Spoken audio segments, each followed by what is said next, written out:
సూక్ష్మదర్శిని Disney plus హాట్‌స్టార్‌లో streaming అవుతుంది. Telugu audio dub కూడా చాలా బాగుంది. సూక్ష్మదర్శిని అంటే మైక్రోస్కోప్ అని అర్థం. సినిమా గురించి ఒక మాటలో చెప్పాలంటే సినిమా చాలా బాగుంది. లాస్ట్ వరకు ఎంగేజ్ చేసిన సినిమా. నెక్స్ట్ ఏం జరుగుతుంది అనే క్యూరియాసిటీ బిల్డ్ అవుతూ వెళ్తుంది. సినిమా ఎంగేజ్ చేయడానికి ఒక స్క్రీన్ ప్లే కూడా ఒక మెయిన్ కీ రోల్ ప్లే చేసిందని చెప్పొచ్చు.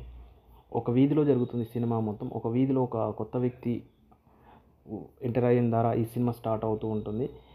స్టెప్ బై స్టెప్ పీక్స్కి వెళ్ళిపోతుంది.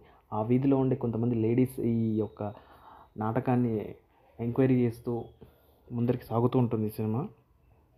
అండ్ బ్యాక్గ్రౌండ్ మ్యూజిక్ కూడా సినిమా మూడ్కు తగ్గట్టుగానే బాగుంది. అండ్ యాక్టింగ్ పరంగా చూసుకున్న నజ్రియా అండ్ జోసెఫ్ చాలా బాగా చేశారు.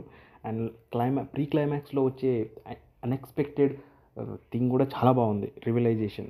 అండ్ క్లైమాక్స్ కూడా అదిరిపోయింది సీను. అది అసలు చాలా బాగా తీశారు సినిమా.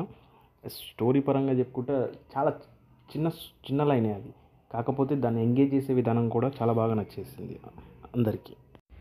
క్యారెక్టర్ ఇంట్రడక్షన్స్కి ఒక హాఫ్ అన్ అవర్ టైం పడుతుంది. తర్వాత మనోడు కర్ర తీసుకొని బయలుదేరుతాడు. అక్కడి నుంచి స్టార్ట్ అవుతుంది మూవీ.